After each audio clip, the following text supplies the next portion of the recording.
What's going on, ladies and gentlemen? My name's Tommy, aka your favorite skier, and I hope you guys are here to have a wonderful and fantastic day today. Like I am today, because I'm here bringing you guys another wonderful video over on my channel today. Now, I am super duper excited as much as you guys are, because what I'm going to be giving you guys is my very first review of hopefully many games. You know, I haven't actually ever reviewed a game or even considered reviewing a game ever in my whole YouTube career, but I thought since this game is probably the most fun I've ever had, you know, why not actually give you guys a review? Why not give you guys something that's actually going to be straight from the heart? Nothing is going to be scripted or written. You know, I have a couple notes here and there just to, you know, keep me on track and just some things that are noticeable in the game. Now, as you guys can tell, this game is actually a really different game from probably anything you've ever seen. If you guys have never watched it on a Twitch stream or a, you know, even a YouTube video, you probably are like, what the heck is this game? Now, this game is called Destiny. It's a really fun game. It's an RPG first-person shooter, I've heard, but it really doesn't play like an RPG in my opinion. It's more of a first-person shooter. Now, I feel like it definitely plays more like a Halo, I guess you can say, like not like a certain Halo, but more like a combination of all the Halos, because it's kind of got the fluidity of Halo 4, along with just the overall story or kind of feel of the story of Halo 3. So to me, that's awesome. You know, I really do like Halo 3's story. Thought it was personally the best one that ever came out.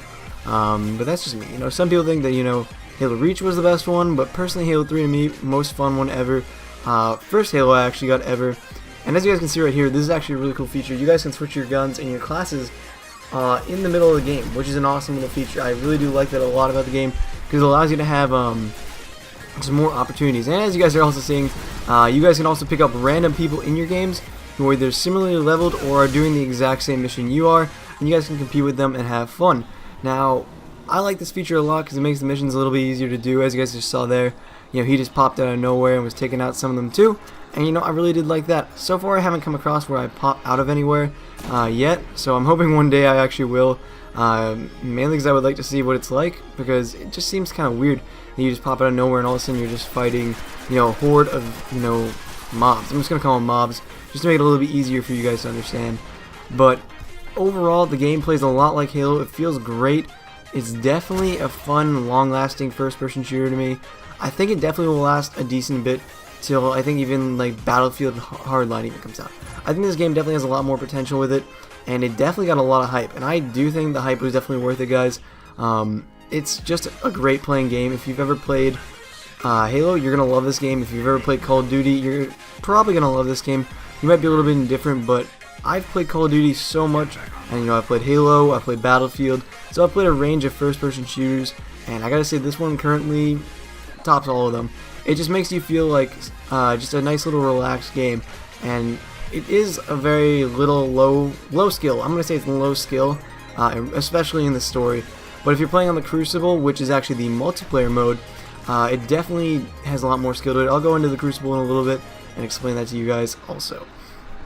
Okay, so now that I've covered pretty much the whole story and everything about it, I'm going to go now into the secondary mode, which is the Crucible. It's the mode that a lot of people do play because they do enjoy it, and it's also a really quick way to rank up. Now, to me, that's an awesome thing. I'm really excited to be playing more of the Crucible. I've been playing a lot, and now I'm like level 15, almost level 20. I'm grinding to level 20. Hopefully I get there eventually, because I really would like to be level 20. And, you know, finally be somewhere with all the other people who are like level 20, level 26, level 30. The highest I've seen so far is somebody who was like 40 something, and that's ridiculous. Dude, you've put on way too many hours and you need to get off.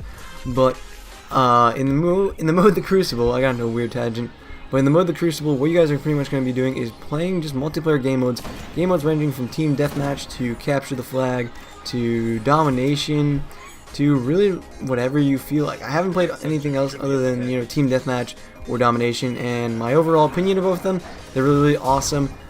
They play out really well. They feel just like a Call of Duty would.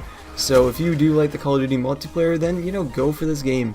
It does feel a lot like it, and it definitely is interesting to play, and it gives you a different kind of game to play other than Call of Duty, because Call of Duty, after a while, in my opinion, gets very boring. You know, I need to change it up after a little bit. So for me, it's been great to play Destiny's Crucible. It's been a lot of fun actually, and I've been really enjoying myself playing it overall. And now I'm going to go to a third part of it, which is kind of like a little bit of my own kind of twist to this. Is this game really streamable, and does it have like a streamable life to it? Yeah, this game is really streamable. You guys can really do anything. You can play the whole campaign through multiple times, doing speed runs on the hardest possible level. You guys can do just grinding for XP. You can just do slaying mobs and hordes, or you can go into a really fun mode, which I have yet to try because it's really hard, which is the raids. If you guys have never played or even heard of the raids, they are legendary. Some of them are really awesome. Some of them are kind of lame, I've heard, but the one I really want to do is the Vault of Glass raid, because that's supposed to be a really good one, and a lot of people did enjoy that when it did first come out, so it's definitely been a really fun one for me.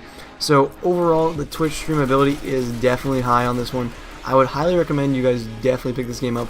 And lastly, I'm going to cover the last mode of it, which is actually where you do a lot of the stuff within the game, and it actually is very useful, in my opinion, nonetheless.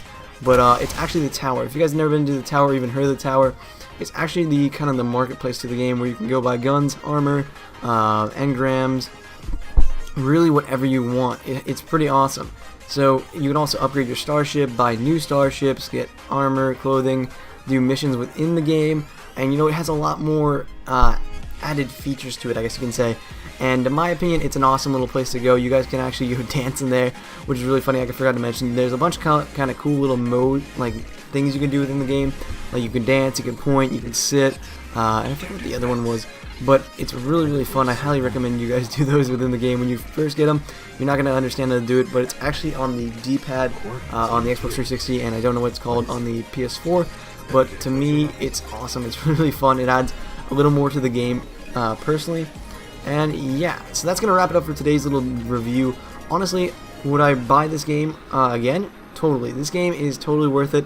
Definitely, I'm going to give it like an 8 out of 10. Just, a solid 8 out of 10, just to give you guys kind of a perspective. It's not like the greatest game ever created, but it certainly does a very good job to replace other first-person shooters such as Battlefield and, Call of Duty. It definitely isn't a Call of Duty killer, I think. It's more of a Halo replacement, I would say. So if you guys are big fans of Halo or do just like the Call of Duty franchise, I would definitely go recommend it. It's kind of a little bit of a combination between the both of them. So yeah, I'm going to wrap it up here, guys. Thank you guys so much, and I'll see you guys tomorrow. Peace out. Goodbye.